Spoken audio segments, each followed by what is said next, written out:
여호와께 즐거이 부를지어다. 기쁨으로 여호와를 섬기며 노래하면서 그 앞에 나아갈지어다. 여호와가 우리 하나님이신 줄 너희는 알지어다. 그는 우리를 지으신 자시요 우리는 그의 것이니 그의 백성이요 그의 기르시는 양이로다. 감사함으로 그 문에 들어가며 찬송함으로 그 궁정에 들어가서 그에게 감사하며 그 이름을 송축할지어다. 대저 여호와는 선하시니 그 인자하심이 영원하고 그 성실하심이 대대에 미치리로다. 아멘. 찬양 드리겠습니다. 새 찬송가 32장, 통일 찬송가 43장, 만유의 주제.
자리에 앉으시기 바랍니다.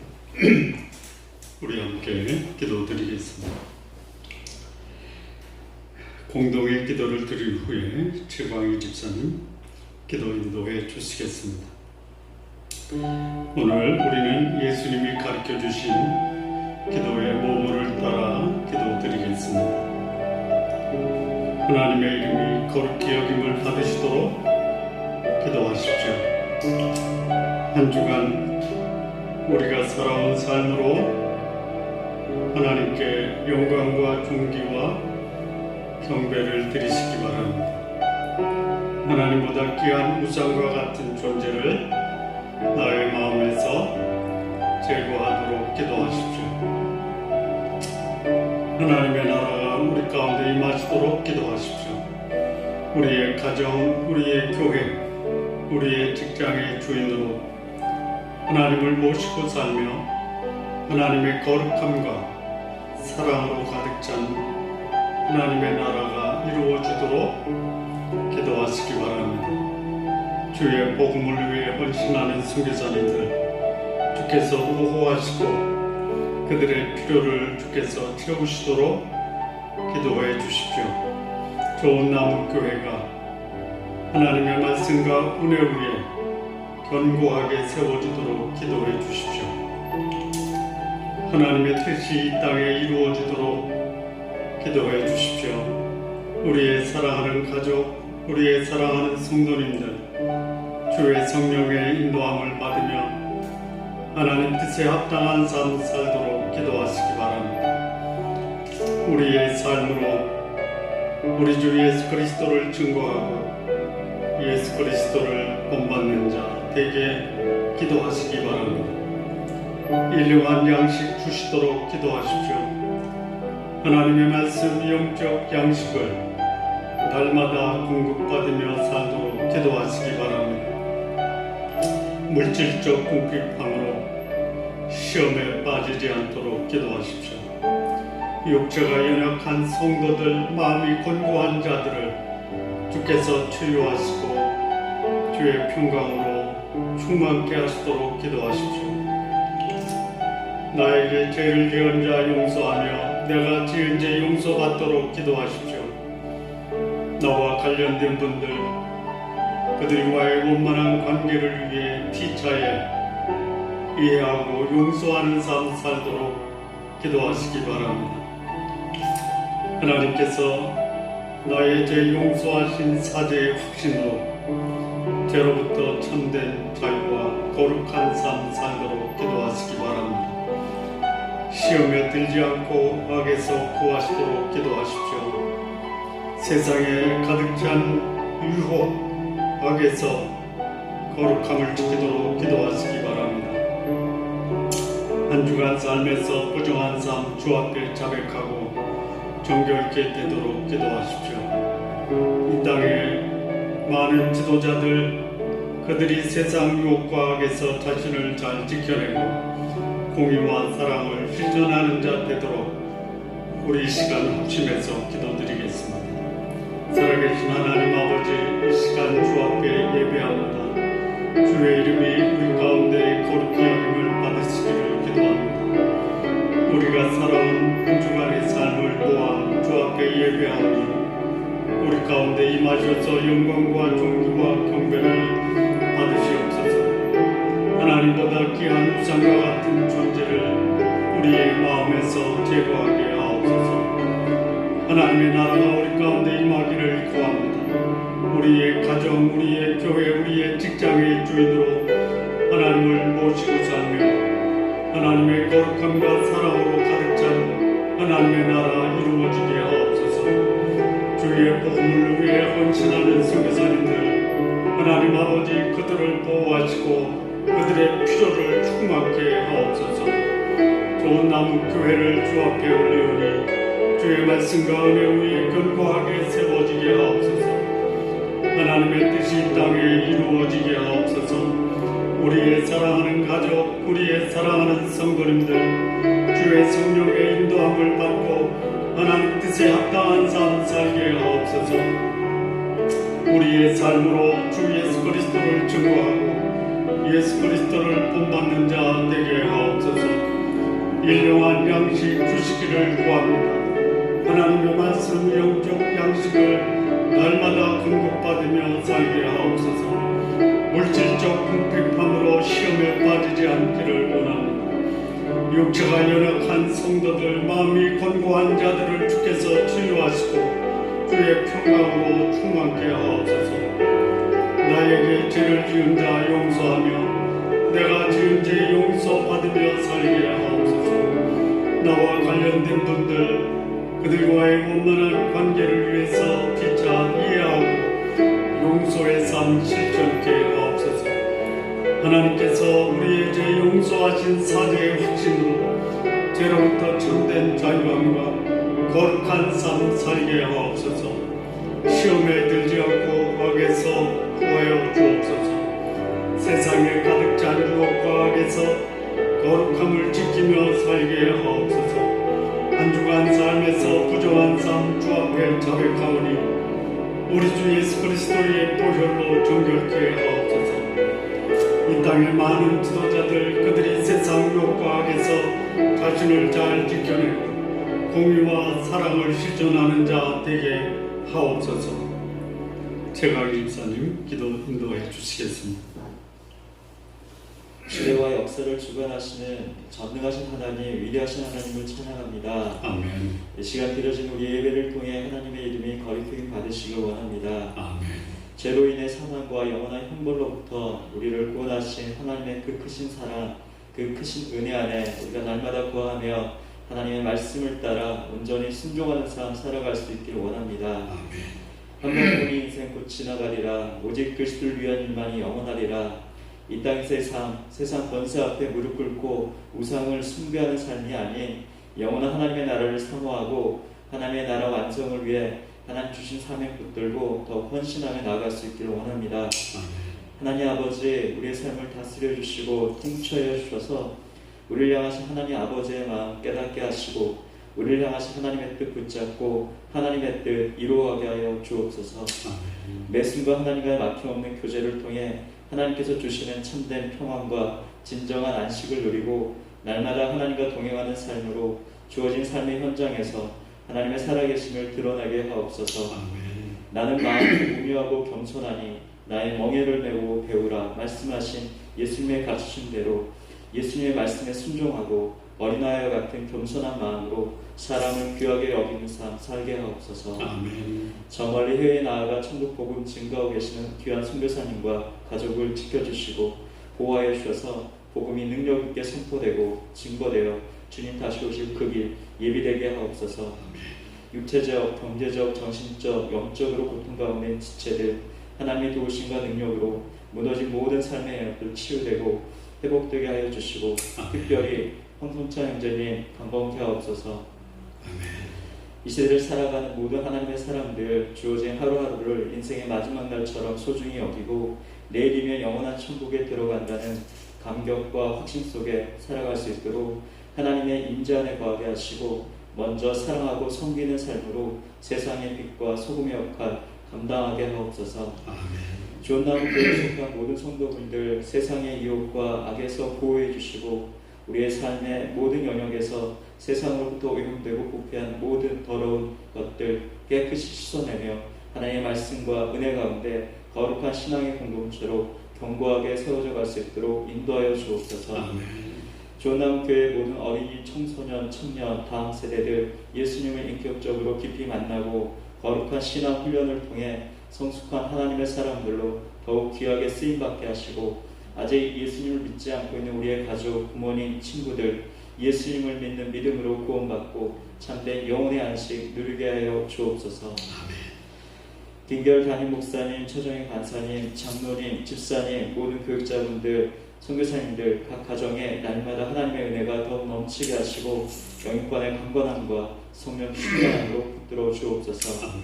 하나님의 말씀 증거하시는 김결 담임 목사님 통해 우리의 삶의 원칙과 진리되는 생명의 말씀 이 시간 선포되게 하여 주시고 주신 하나님의 말씀 앞에 날마다 순종함으로 착하고 위롭고 진실한 빛의 열매를 맺어갈 수 있도록 인도하여 주옵소서. 감사합니다. 예수님 이름으로 기도합니다. 아멘. 하늘에 계신 우리 아버지여 이름이 거룩히 여김을 받으시오.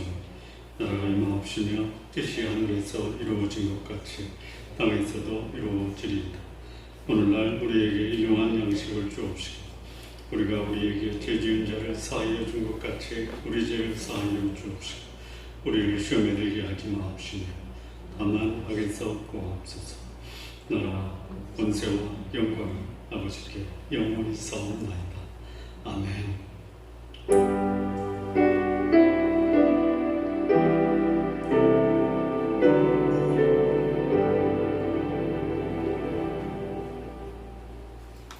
오늘 우리 함께 나눌 말씀입니다. 마태복음 19장 1절에서 11절까지 함께 교독하시겠습니다. 예수께서 이 말씀을 마치시고 갈릴리를 떠나 요단강 건너 유대 지경에 이르시니 무리가 따라가거늘 예수께서 거기서 병을 고치시더라. 바리새인들이 예수께 나와 그를 시험하여 이르되 사람이 어떤 이유가 있으면 그 아내를 버리는 것이 옳으리까? 예수께서 대답하여 이르시되 사람이 지으시니까 원래 그들을 남자와 여자로 지으시고 말씀하시기를 그러므로 사람이 그 부모를 떠나서 아내와 합하여 그 둘이 한 몸이 될지니라 하신 것을 읽지 못하였느냐. 오직 이에 불의하는 어머니 그러므로 하나님이 깨어주신 것을 사람이 알지 못하였느니라 하시니 여짜오되 그러면 어찌하여 모세는 이혼 증서를 주어서 보리라 명하였나이까? 예수께서 이르시되 모세가 마음의 악함 때문에 아내버림을 하였거니와 원래는 그렇지 아니하니라. 내가 너희에게 말하노니 누구든지 음행한 이유 외에 아내를 버리고 다른 데 장가가는 자는 가능하니라. 제자들이 이르되 만일 사람이 아내에게 이같이 하시되 장가되지 않을 것이니라. 예수께서 이르시되 사람마다 이 말을 받지 못하고 오직 타고난 자라야 할지니라. 아멘. 기도하시겠습니다. 하나님 아버지, 오늘 주께서 십자가를 얼마 앞두고 이제 예루살렘으로 향하여 가는 그 길에 예수님이 만난 바리새인과의 대화 중에 우리에게 주는 교훈, 하나님마저도 시험하는 인간의 완악함을 보게 하시고 우리를 성찰하며 주의 뜻에 합당한 삶 살아가게 하옵소서. 예수님의 이름으로 기도합니다. 아멘. 오늘 이 본문의 말씀을 보면 예수님이 갈릴리를 떠납니다. 갈릴리 사역을 마감하고 이제 십자가를 향한 예수님의 무거운 발걸음을 진행하고 계십니다. 이 사건이 일어난 때는 십자가에 달리시기 약 4개월 정도 전이다, 이렇게 추정을 합니다. 4개월 후이면 예수님은 십자가에서 죽임을 당하십니다. 그러니까 이 걸음은 예수님이 이 땅에 오신 목적과 사명을 감당하기 위한 발걸음이었다라고 할 수 있습니다. 예수님이 예루살렘으로 가는 도중에 예수님이 이 땅에 오셨던 근본 사명이 죽음이 아닌 2차적인 사명, 전하시고 가르치시고 치유하시는 사역을 계속 하시면서 예루살렘으로 가고 계십니다. 그래서 오늘 본문도 가는 도중에 병자를 고치셨다라고 말씀합니다. 그런데 예수님의 사역은 일관적으로 십자가를 향한 삶이었고, 가르치고 전하시고 병 고치는 사역이 예수님의 전부입니다.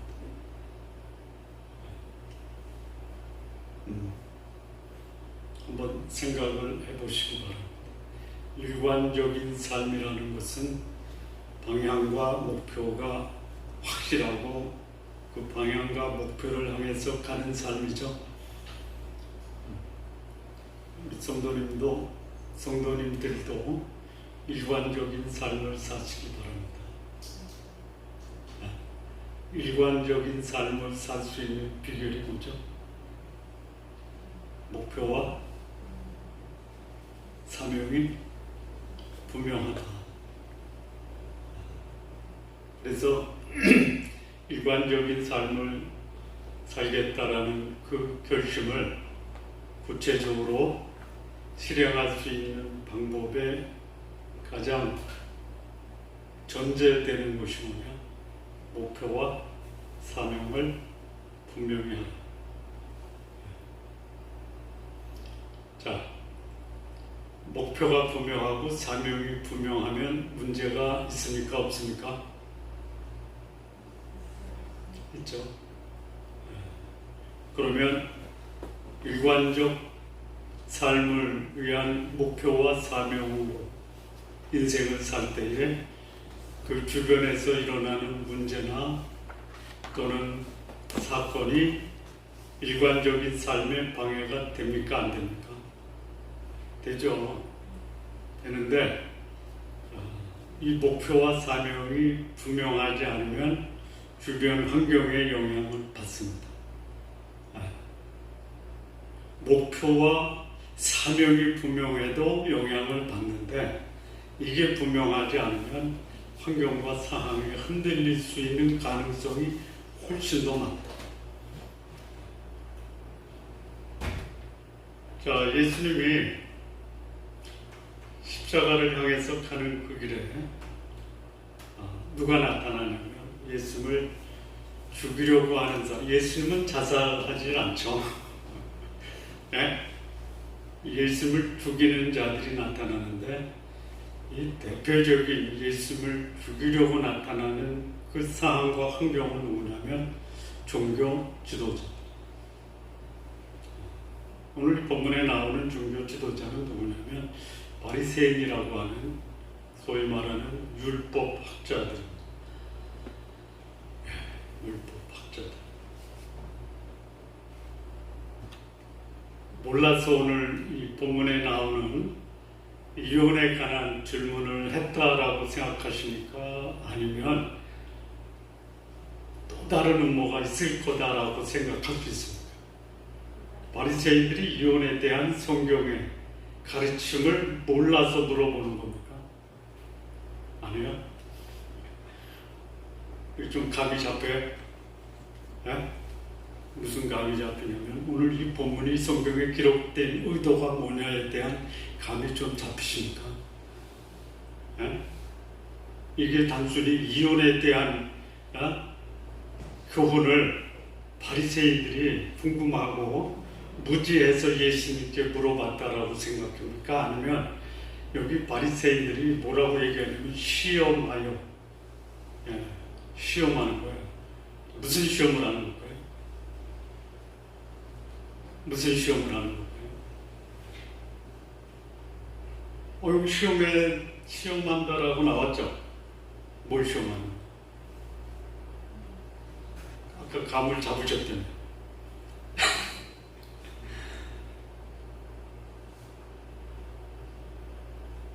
자, 이혼과 관련된 문제에 걸려있는 사람이 누굴 거라고 생각해요? 예? 이혼과 결혼에 대한 하나님의 말씀, 그 성경의 교훈을 몰라서 물어본 걸까요? 아니면 이혼에 대한 질문하는, 결혼에 대한 질문하는 의도가 누구하고 관련되어 있는 거예요? 여러분, 내 속에 알고 있는 진리인데 혹시 이게 진짜 문제인지 아닌지 동망 있는 사람에게 물어봐서 그가 내 문제에 동의를 하면 괜찮구나. 아니야, 그거 잘못된 거야. 그러면 양심에 찔리는 거. 이거죠. 전혀 못 들어본 표정이야. 못 들어보셨죠? 예? 이거는 본인의 문제를 얘기하는 거예요. 근데 돌려서 얘기하죠. 우리는 내 문제 얘기할 때 저 사람 들어서 얘기하죠. 예? 예. 그러니까 한마디로 말하면 이혼의 문제를 가지고 예수님께 질문하는 의도는 뭐냐? 당신이 우리 편이냐? 아니면 우리와 전혀 다른 생각을 갖고 있느냐? 네 편, 내 편을 갈라보겠다는 거예요. 자, 예수님이 그동안 많은 기적을 행하셨어요. 병을 고치셨고, 바다를 거리셨고, 5,000명의 무리를 먹이셨고, 조금 더 있으면 죽은 자도 살리시고. 자, 이게 사실이죠. 실제적으로 일어난 사건이죠. 그거 가지고 바리새인들이 예수님께 시비 걸면 시비 걸 수가 있어요? 없어요? 없죠? 이게 역사적 진실이니까. 네? 그래서 예수님이 행하신 기적을 부인할 수는 없어요. 그래서 사람들이, 이 바리새인도 그렇게 생각했어요. 예수님을 선지자로 볼 수 있어요. 바리새인들조차도. 그런데 예수님을 하나님의 아들로 볼 수는 없겠다라는 거예요. 하나님을 죽일 수는 없어요. 그런데 역사적으로 유대인들은 수많은 선지자를 죽였어요. 왜 그래요? 자기들 편이 아니라 이거예요. 이사야도 전승에 의하면 므낫세 왕에 의해서 톱에 켜서 죽임을 당했다. 요아스 왕 때에 자기를 왕에 올린 여호야다의 아들 스가랴 제사장을 성전에서 참혹하게 살해를 합니다. 엘리야를 죽이려고 아합 왕이 그렇게 눈을 부릅뜨고 찾아다닙니다. 여기 예수님도 바리새인들 입장에서는 괜찮은 선지자 중에 하나인데 우리 편은 아니다. 뭘 시험하는 거예요? 같이 갈 사람이냐? 아니면 도저히 같이 갈 수 없는 사람이냐? 이거 시험하는 거죠. 예수님께 뭘 시험해요?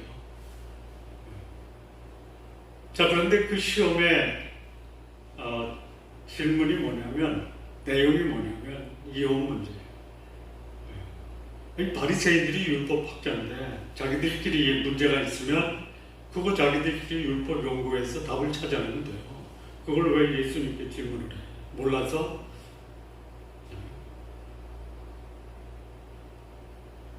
이따가 말씀을 드리겠지만 바리새인들이 이 문제를 가지고 나온 거는 내가 내 아내 내어버리고 다른 남편이 있는 여자를 데려오겠다라고 하는 그 아주 완악한 그런 심보가 있다라는 것을 예수님이 지적하잖아요. 만약에 예수님을 메시아다 또는 하나님이다라고 인정하면 어떻게 돼요? 그래도 일말의 가능성이 뭐냐? 내가 지금 사는 게 잘못됐구나. 인정할 수 있죠. 인정을 하잖아. 바꾸진 않아도.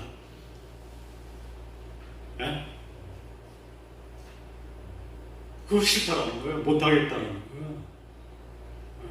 이게 소위 하나님의 백성들의 마음속에 깊이 자리 잡고 있는 그런 소위 죄 가운데 거하고 하나님을 대적하는 마음이 있다.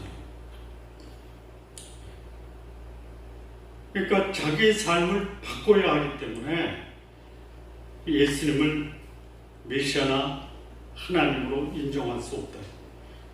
그들이 누구였어요? 여기 나오는 바리새인.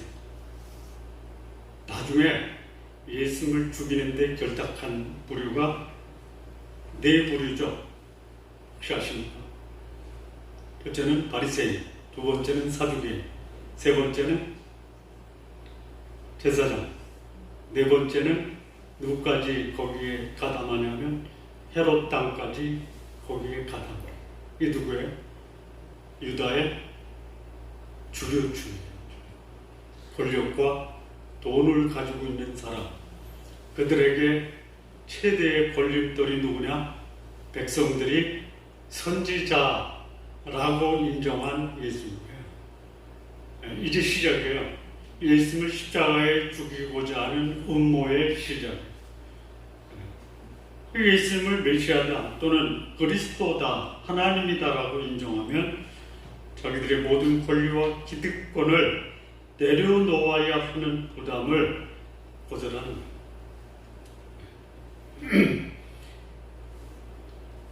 그러니 예수님이 행했던 기적을 부인할 수는 없잖아요.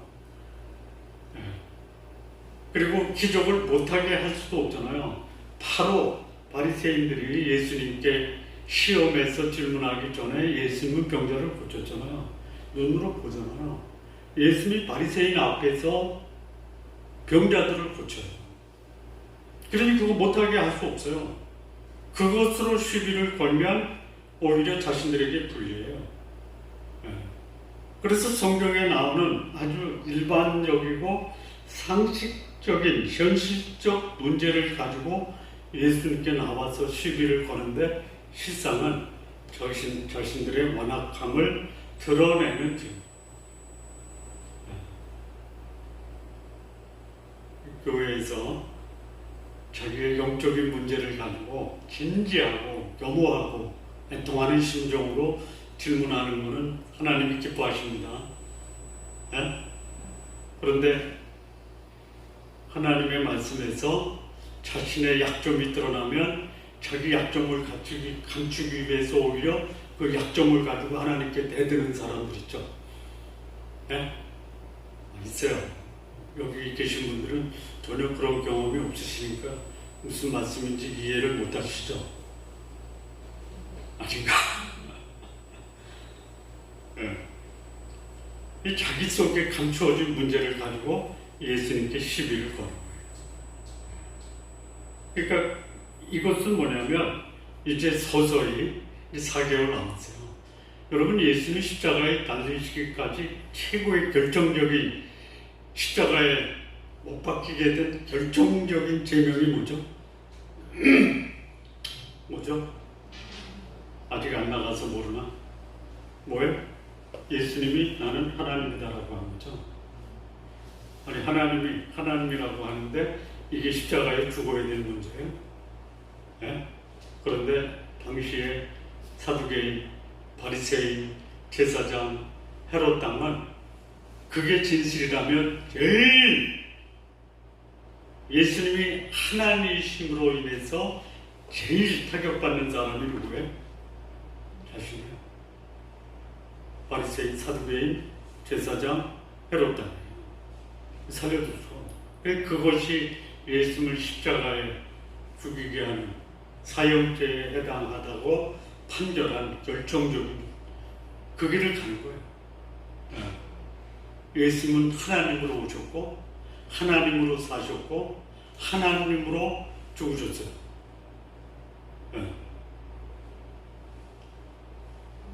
우리도 예수님 믿고 따르는 사람들이니까 그런 삶을 살면 참 좋겠다라고 생각이 드시죠.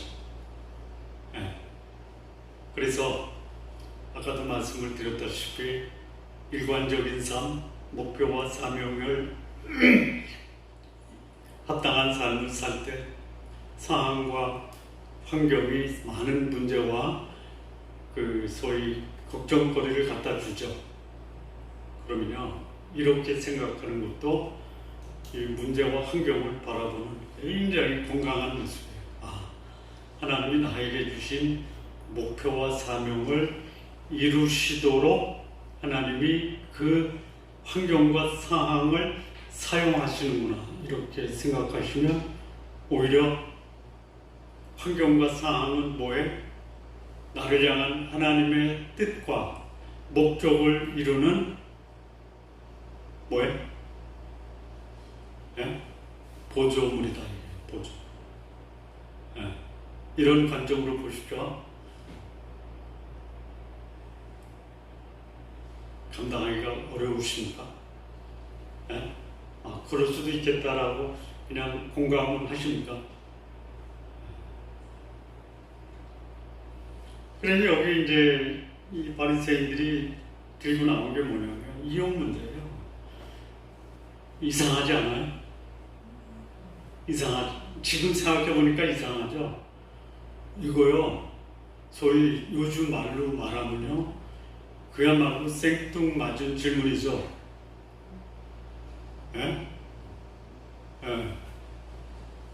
전혀 이게 어울리지 않는 질문이에요. 조금 순화된 말로 표현하면 느닷없는 질문이에요. 그러니까 이 문제는 앞서서 말씀드린 것처럼 여기 예수님은 완악한 바리새인들 자신들의 문제가 아니냐. 완악하다라는 게 뭐예요? 완악하다. 바로가 완악했어요. 바리새인들이 완악했어요. 완악하다가 뭐죠? 완악하다가 영어로 보니까요, 딱딱하게 굳어있다. 뭐가 굳어있는 거예요? 뭐가 굳어있어요? 마음이 굳어있는 거예요. 마음이 굳어있다라는 게 뭐냐면 양심이 제대로 안 돌아가는 거예요. 진리의 말씀 앞에서 거절하는 거예요. 문을 그야말로 닫아버리고 그 말에 관심도 안 들 뿐더러 진리라고 하는 것을 거절하고 배척하는 게 뭐냐면 완악한 거예요. 그런데 이 완악한 사람들이 굉장히 부드럽게 작용되는 게 있어요. 뭐죠? 어디에 왕성하게 작동을 해요? 전혀 우리 성도님들이 경험해보지 않은 것을 질문하니까 당황스러워서 그렇죠. 뭐냐면요, 욕망에는 그야말로 용광로에서 그 불이 쇠가 펄펄 끓듯이 왕성하게 작용하는 것이 육체의 욕망이에요. 마음은 완악해요. 딱딱해요. 얼음장처럼 차가운데 욕망 앞에서는요, 이 용광로처럼 활발 타오르는 거예요. 이게 완악. 예수는 그걸 보신 거예요. 뭘 보셨을까요? 너희들 문제, 그거 가지고 나를 시비 걸어서 너희들의 완악하고, 그야말로 이 죄에 물든 것으로 나에게 시비를 걸어. 이 얘기 하시오. 예. 자, 이 말씀을 또 이제 그야말로 다시 이혼이라는 문제에 들어가서 이 말씀을 보니까요, 성경이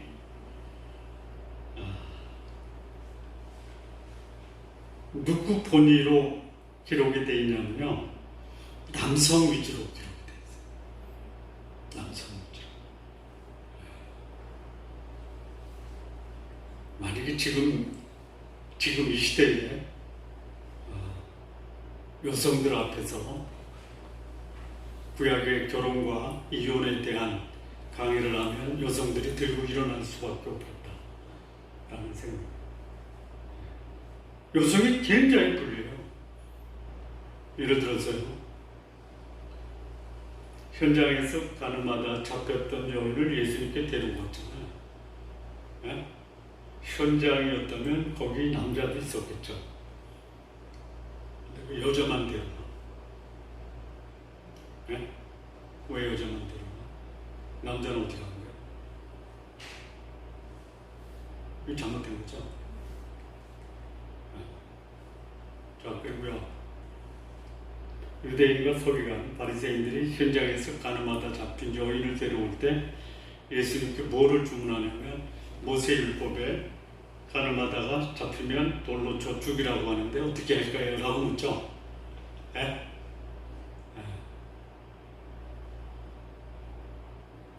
여기 이제 그야말로 이 하나님의 은혜와 공유 차원에서 봐야 되는 거예요. 음행한 연고 이외에 아내를 내어버리고 다른 데 장가가면 가늠하는 거라고 그랬죠. 음행한 연고로 이혼서를 써주라. 음행한 것은 이혼서를 써준 거에 돌로 쳐 죽이는 거예요. 죽이는 거죠. 누구만 죽여요? 누구만 죽여요? 여성만 죽여요. 남자도 죽여야 될 거 아니에요. 요즘 여성 목사들이 이거 가지고 설교하라면 설교하겠습니까? 굉장히 어렵다. 그래서 여성들은 여기다 여자라는 말을 바꿔서 남자라고도 할 수 있습니다. 요즘 하나님 어머니라고 하잖아요.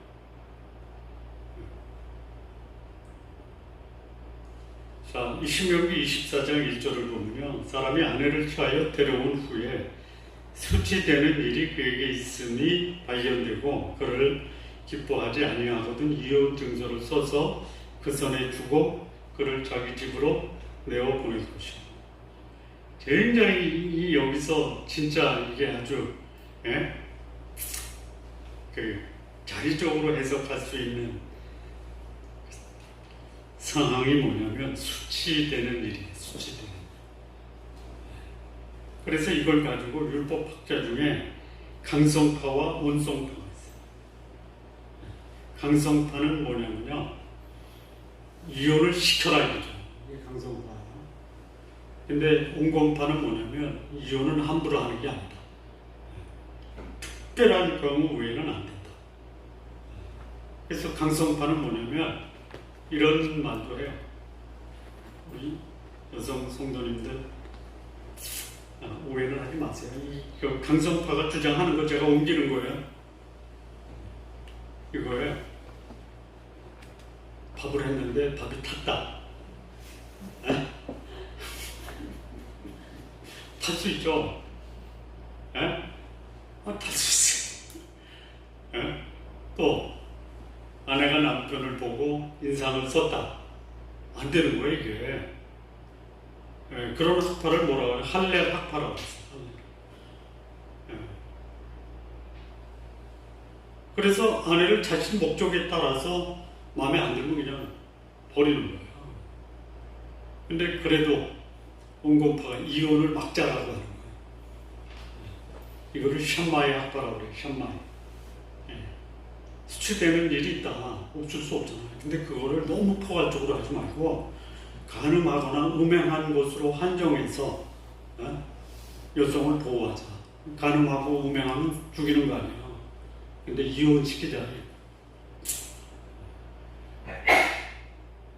자, 이것을 전제로 오늘 이 본문이 소위 이 바리새인들이 와서 이 질문하는 것에 대한 원론적인 예수님의 말씀이 이 본문에 세 가지로 얘기를 해요.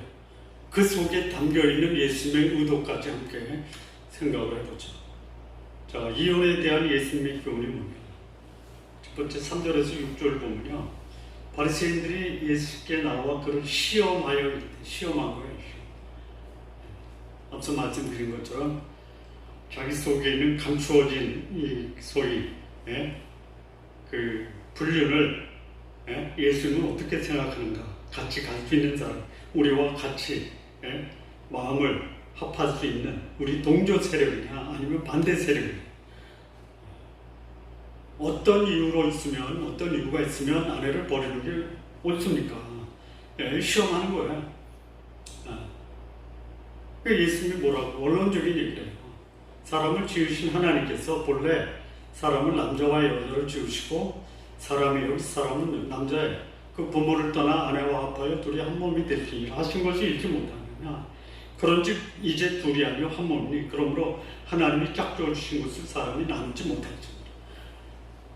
이혼에 대한 예수님의 첫 번째 교훈은 뭐냐? 결혼은 하나님의 창조의 계획, 사람이 나눌 수 없는 신성한 언약이다. 이게 결혼에 대한 하나님의 창조의 계획.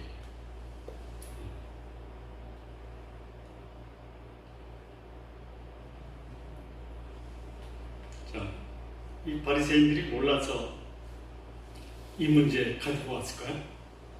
아니죠. 그럼 왜 가지고 왔을까요? 현실적 문제가 있다. 소위 말하면 하나님의 창조 계획에 합당한 부부 관계가 유지되기 어렵다. 저도 결혼하기 전부터 우리 사람한 기간을 따지면 40년이 넘거든요.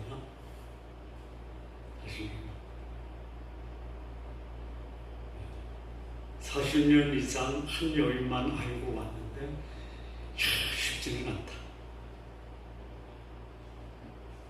솔직한 고백입니다. 그러면 여러분 이제 돌아가시면서 우리 목사님도 결혼 생활이 힘들어서 참 고생이 많겠구나 이렇게만 얘기하세요. 목사가 어떻게 그래? 라고 하지 마세요. 부탁드립니다. 부탁 안 해도 뭐 다 알아서 하시고. 자, 지금 보세요. 오늘 우리 시대에 소위 굉장히 유행하는 게 뭐냐면요, 상담.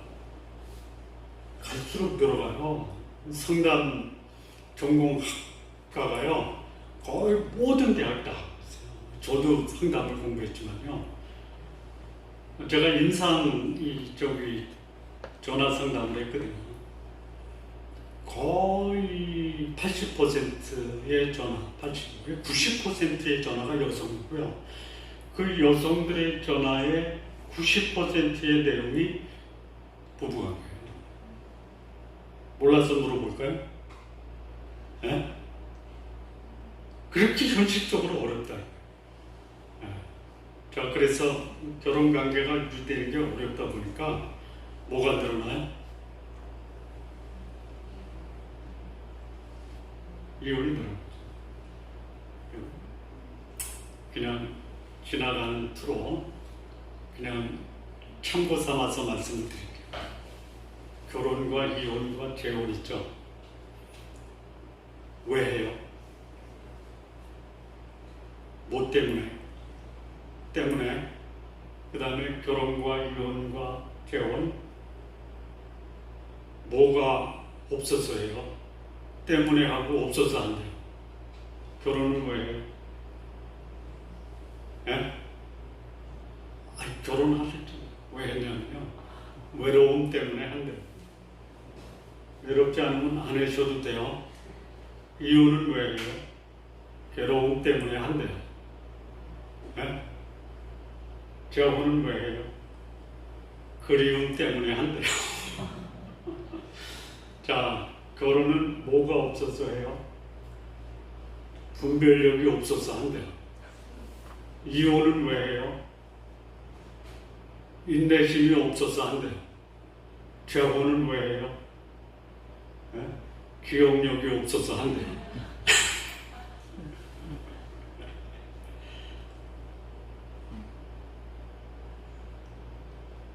그렇대요. 자, 이혼이 증가해요. 예? 결혼의 가치가, 중요성이 점점 사라져요. 요즘 더 하죠. 우리 둘째하고 셋째가 그러더라고요. 혼자 살면 좋은데 왜 결혼해? 그래요. 혼자 살면 좋다라는 게 뭐냐? 내가 벌어서 나만 쓰는데 결혼하면 내가 번 걸 다른 사람이 쓰잖아. 안 하겠대요. 안 해도 되냐? 이렇게 좋은 거를 왜 내가 갖춰 살아? 네. 우리 큰애가 결혼하고, 오빠 이게 결혼이야? 네가 옆에서 봤잖아, 엄마 아빠.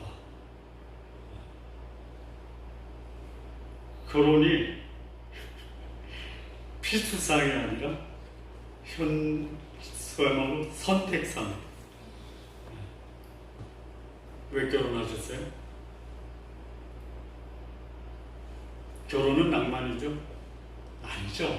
무슨 결혼이 낭만이에요. 결혼식이 낭만이죠. 예? 결혼식은 낭만이지만 결혼은 뭐예요? 예?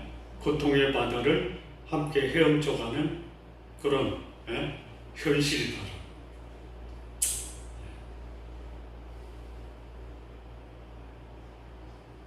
아니, 이런 그 문제가 누구한테도 있었냐면 바리새인들에게 있어요.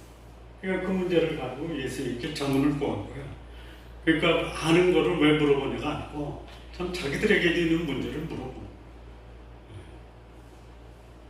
그러니 그 모습을 오늘날 와서 결혼 정년기의 젊은이들이 보는 거예요.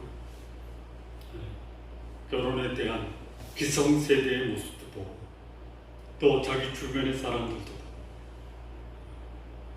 근데 그 모습이 마치 누구의 미래를 보는 것 같냐면 자신의 미래를 보는 거예요. 참 우리 신앙인들이 결혼에 있어서 자녀들 주변 사람에게 덕을 끼쳐야 되는데요. 이 쉽지가 않아요. 아까 그 얘기했죠. 왜 이혼해요? 뭐 때문에? 괴로움 때문에. 뭐가 없어서요? 괴로움을 인내하지 못하겠다. 그걸 보여줘. 결혼이 어렵고 문제가 있지만 그럼에도 불구하고 괴로움을 참아내는 건강한 하나님의 백성으로서의 가정을 유지해. 없기를 기대하면 더 커져요. 자, 결혼이 뭐냐? 창조 주에 하나님이 계획하신 신성한 언약이에요. 복이에요. 이 복을 누리고 잘 관리하는 거. 우리의 목. 결혼을 통해서 외로움도 극복하고 인내심도 쌓고 그리고 판단력도 키워가고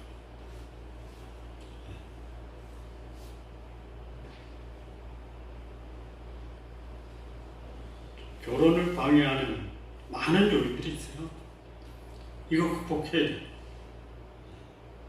그리고 결혼으로부터 우리는 건강한 인격적, 독립적 공동체를 만들어야 돼요. 서로 사랑하고 섬기고 인내하고 양보하는 이런 가정을 만들어요. 그리고 영혼과 육체가 온전한 연합으로 인한 감격과 감사를 경험하는 이 결혼, 하나님이 우리에게 허락하신 축복. 이 축복 우리 성도님들 누리시기 바랍니다. 갈등과 다툼이 없기를 기대하지 마십시오. 아픔과 상처가 없기를 기대하지 마십시오. 그러나 그것을 극복하고 하나님이 주신 이 가정의 축복을 우리의 축복으로 만들어가는 우리 성도님들 되시기를 바랍니다. 자, 두 번째는요, 이혼에 대한 건데요. 7절에서 9절 보죠. 여기 이제 바리새인들이 그러면 어찌하여 모세는 이혼 증서를 주어서 버리라 명하였나이까. 여기 바리새인들이 제일 존경하는 인물이 모세예요. 그러니까 모세가 이렇게 얘기했잖아요.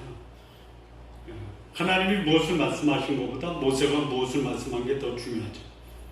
이런 종교 집단이 있죠. 성경이 무엇을 말한 것보다 우리의 성하께서 성하네. 가톨릭의 교황을 그들은 성하라 그래요.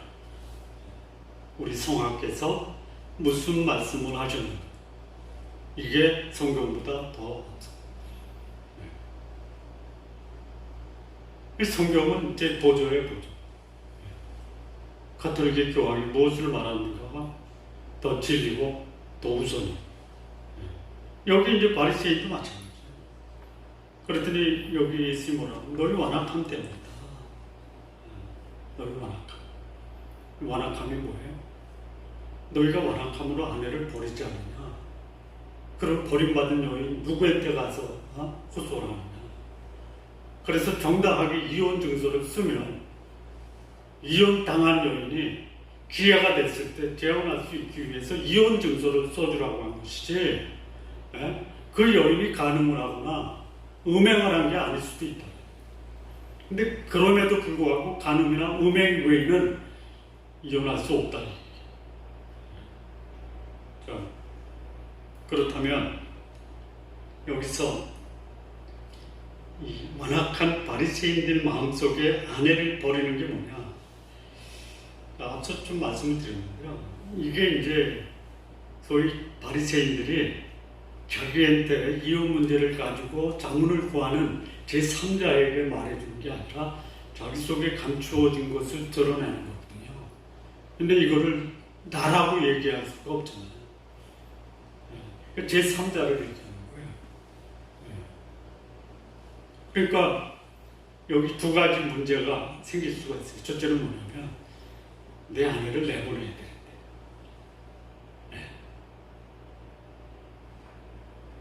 아내가 간음을 안 했어요. 음행을 안 했어요. 내보낼 수 있어요? 없어요? 없죠. 자기가 오히려 간음을 했어요. 누구하고? 제3자. 자기의 문제를 감추는 거예요. 그 예수님이 지적하는 게 뭐예요? 너희 완악함 때문에 이 문제를 물어보는 거야. 네가 간음과 음행을 저질러 놓고 그걸 어떻게 하면 정당화하기 위해서 나한테 자문을 구하는 거 아니야? 이 얘기야. 여러분, 목사가 간음할 수 있습니까? 제가 가능성을 물어본 거예요. 필연성을 물어보는 게 아니라. 가능합니까? 가능하죠?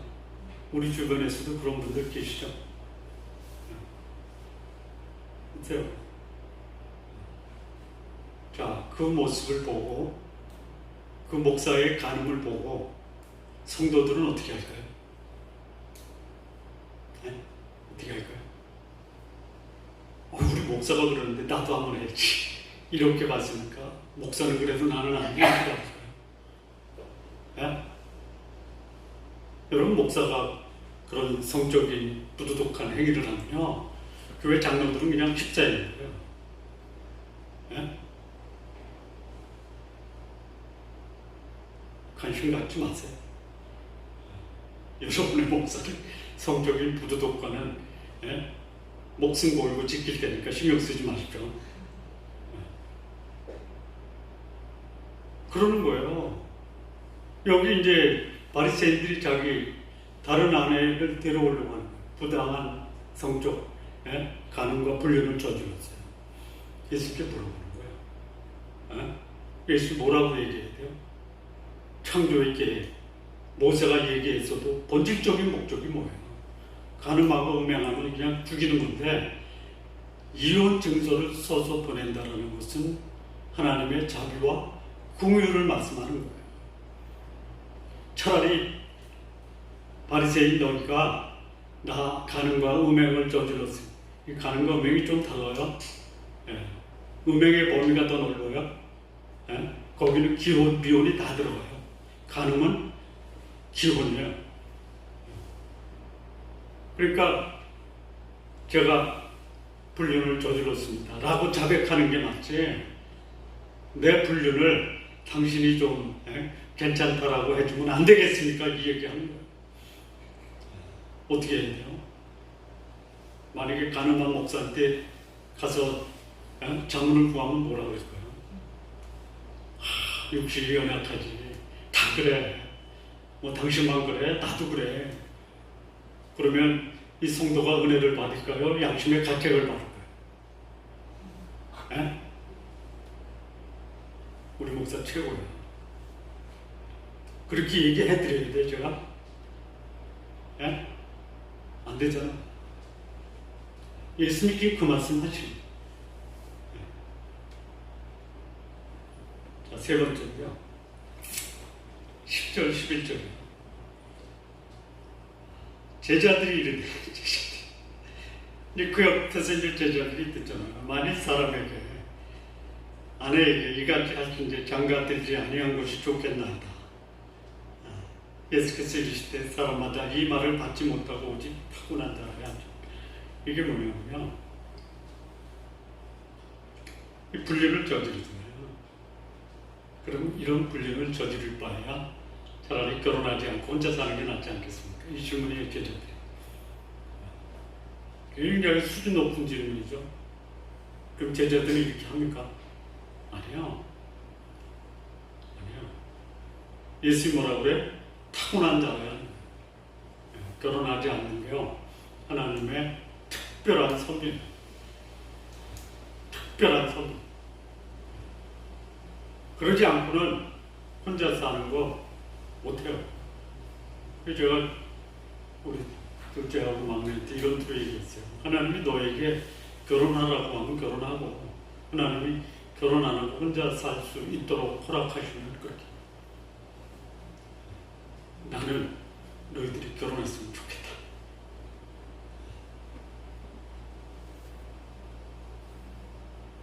결혼하고 이혼할 바에와 결혼하지 않는 게 좋다라고 제자들이 말합니다. 예수님은 모든 사람이 그런 게 아니다.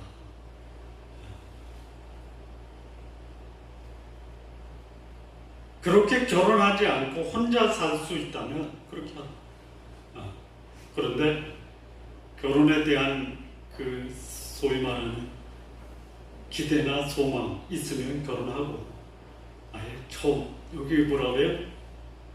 타고난 자라고 했죠. 타고난 자. 태어난 자. 그런 자가 있습니다. 12절 보면 더 구체적으로 나오는데 제가 12절 말씀은 그냥 뺐습니다. 그러니까 결혼은 하나님이 창조 계획이 하나예요. 이거를 내가 결혼으로 인한 그 소위 문제, 괴로움 이것 때문에 결혼을 안 하겠다라고 하는 것은 하나님의 창조 계획에 위반됩니다. 또한 결혼을 한 후에 불행한 것도 하나님의 뜻이 아니에요. 결혼을 통해 불행하고 아픔을 겪는다면 결혼하지 않고 사는 사람도 있을 수 있지만 결혼하면서 생길 수 있는 불행을 그 불행이 결혼하지 않는 이유나 이혼의 사유가 되지 못하고 오히려 그런 불행과 고난을 극복하는 소위 창조적 결혼 생활을 이루어갈 수 있습니다. 창조적 결혼 생활의 필수 조건은요, 몇 가지 있어요. 첫째는 뭐냐면 이해예요.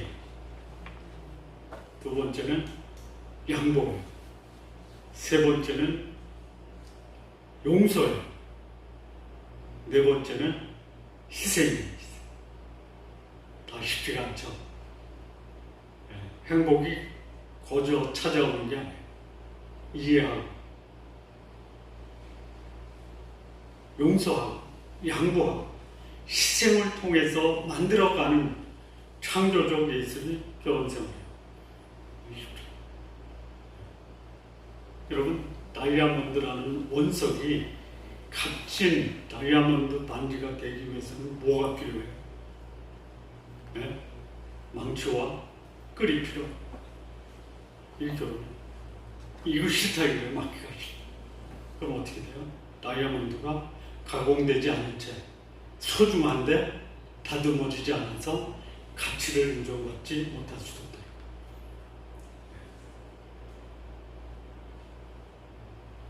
자, 그런데 이 부부관계, 결혼해서 최고의 행복이 뭐 이해, 또 용서, 양보, 희생이지만 그것보다 더 중요한 뭘까요? 뭘까요? 거룩함이에요. 거룩함. 결혼이 불행한 이유가 인격적 미성숙도 있지만요, 여기 욕망과 탐욕으로 인해서 거룩함을 상실하고 거룩함이 수반된 사랑이 식어지기 때문에 행복한 결혼이 비극과 불행의 부부관계로 전락됩니다. 그렇게 인간관계에서 성숙한 인격이 사라지고 거룩함이 사라져서 결혼할 바에는, 그래서 불행할 바에는 혼자 사는 것이 나을 수도 있다. 그러나 결혼을 통한 그 축복도 놓쳐서는 안 된다. 자, 사람이 결혼하는 게 필요 위해서 하잖아요. 정신적, 영적, 사회적, 육신적 필요를 충족시키기 위해서 결혼하는데 그 필요가 충족이 돼야 돼요. 그런데 그게 배우자로 인해서 충족이 안 된다고 그 필요를 제3자에게 가서 구하면 어떻게 돼요? 이거는 쉽게 말하면 여기다가 휘발유 끼얹고 불 옆에 있는 거나 똑같아요. 여러분, 괴롭더라도 남편과 아내가 함께 사는 게 나아요? 괴롭다고 다른 여자한테 가서 휘발유 뿌리면서 불 옆에 있는 게 낫겠어요? 네?